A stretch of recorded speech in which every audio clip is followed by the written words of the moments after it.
Welcome back. সকলকে স্বাগত জানাচ্ছি স্টোরি টেলার অনির্বাণ চ্যানেলের সম্পূর্ণ নতুন একটি গল্পে। আজকের গল্প শুরু করার আগে আপনারা যদি চান আপনাদের সাথে ঘটা কোনো ঘটনা আমরা আমাদের চ্যানেলে শেয়ার করি, তাহলে ডেসক্রিপশন বক্সে দেওয়া জিমেইলটিতে ঘটনাটি লিখে পাঠান। আজকের গল্পের নাম রক্তের ডাক। কিছু কিছু জিনিস আছে যেগুলো মানুষ বিশ্বাস করতে চায় না, কারণ বিশ্বাস করলে রাতে ঘুম আসে না। আজকের গল্পটা এমনই একটা সত্যি ঘটনার ওপর ভিত্তি করে। ঘটনাটা ঘটেছিল 2017 সালে সুন্দরবনের কাছে একটা ছোট্ট গ্রামে।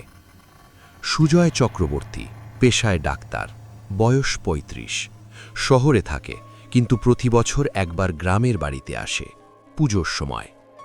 সেবার কিন্তু পুজো নয়, এসেছে তার মায়ের অসুখের খবর পেয়ে। গ্রামে পৌঁছতে পৌঁছতে সন্ধ্যা পেরিয়ে রাত হয়ে গেল। অটো থেকে নামতেই গ্রামের লোকজন কেমন অদ্ভুতভাবে তাকালো তার দিকে। কেউ কথা বলল না, শুধু একজন বৃদ্ধ কাকা বলে ডাকত সে এগিয়ে এসে আসতে বলল, বাবা, তুমি আইছো ভালো করছো, কিন্তু রাইতে বাইর হইও না। এইবার যা আইছে সে মানুষের না। সুজয় হাসল, ডাক্তার মানুষ, কুসংস্কারে বিশ্বাস নেই। মায়ের শরীর দেখে বুঝল জ্বর, দুর্বলতা আর চোখের নিচে গভীর কালো দাগ। কিন্তু সবচেয়ে অদ্ভুত যেটা, মায়ের গলায় দুটো ক্ষত, ছোট্ট, গোলাকার, যেন কেউ কামড়েছে। সুজয় জিজ্ঞেস করল, এটা কিসের দাগ মা?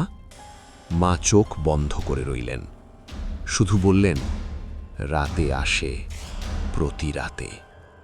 সুজয়ের বুকে একটা অজানা ভয় চেপে বসল, কিন্তু সে নিজেকে সামলালো। ভাবল কোনো পোকামাকড়ের কামড় হবে, ইনফেকশন হয়েছে, ওষুধ দিলেই ঠিক হয়ে যাবে। ওষুধ দিল, মাকে ঘুম পাড়ালো, তারপর নিজে বসে রইল পাশের ঘরে। রাত তখন 12টা। হঠাৎ বাইরে থেকে একটা শব্দ, কোনো জন্তুর ডাকের মতো, কিন্তু ঠিক জন্তুও না, একটা গভীর ভারী গোঙানির শব্দ, যেন মাটির নিচ থেকে আসছে। সুজয় জানালা দিয়ে বাইরে তাকালো। বাড়ির উঠোনে একটা ছায়া মূর্তি দাঁড়িয়ে আছে, মানুষের মতো আকৃতি, কিন্তু অস্বাভাবিক লম্বা। হাত দুটো হাঁটু পর্যন্ত নেমে এসেছে, মাথাটা একটু কাত হয়ে আছে, এমনভাবে যেটা কোনো স্বাভাবিক মানুষের পক্ষে সম্ভব না। এবং সেটা সুজয়ের দিকে তাকিয়ে আছে। অন্ধকারেও সুজয় দেখতে পেল সেই মূর্তির চোখ দুটো জ্বলছে, লালচে, আগুনের মতো।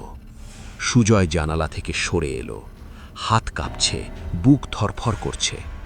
কিন্তু পরের মুহূর্তে দরজায় আওয়াজ, টোকা নয়, ভেতর থেকে, মায়ের ঘর থেকে। সুজয় দৌড়ে গেল মায়ের ঘরে। দরজা খুলতেই দেখল মা বিছানায় নেই, ঘরের কোণে দাঁড়িয়ে আছেন, দেওয়ালের দিকে মুখ করে, চুল এলোমেলো, শরীর কাঁপছে।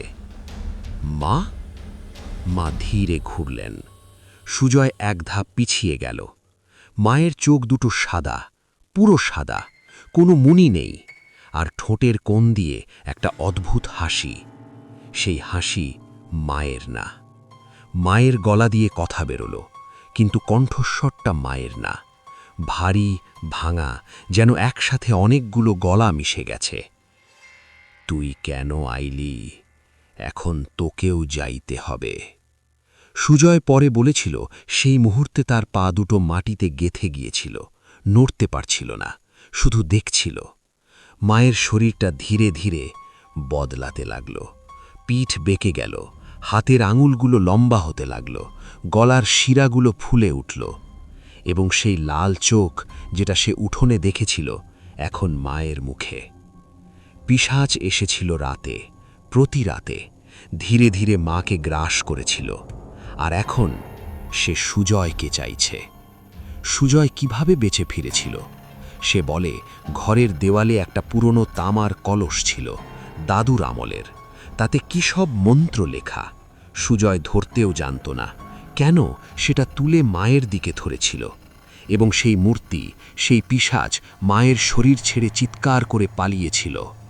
মা মাটিতে পড়ে গিয়েছিলেন, জ্ঞান ছিল না, কিন্তু বেঁচে ছিলেন। সুজয় পরদিন গ্রাম ছেড়েছিল মাকে নিয়ে, আর কখনো ফেরেনি। কিন্তু সে বলে, রাতে মাঝে মাঝে স্বপ্নে দেখে সেই লাল চোখ দুটো জ্বলছে, তাকিয়ে আছে, এবং সেই স্বপ্নে একটাই কথা শুনতে পায়, তুই পালিয়েছিস, কিন্তু আমি ভুলিনি। আপনারা যদি কখনো রাতে এমন কিছু অনুভব করেন, কোনো উপস্থিতি, কোনো অদ্ভুত ছায়া, তাহলে একটাই কথা মনে রাখবেন, কিছু জিনিস আছে যেগুলোকে দেখা উচিত না। কারণ একবার যদি সে বুঝতে পারে আপনি দেখছেন, সেও আপনাকে দেখতে শুরু করে। আজকের গল্প এখানেই শেষ। ভালো লাগলে ও এই রকম আরও গল্প শুনতে চাইলে এই চ্যানেলটাকে সাবস্ক্রাইব করুন। পরের গল্পে আবার দেখা হবে রবিবার রাত ৯টার সময় আরও একটি নতুন গল্প নিয়ে।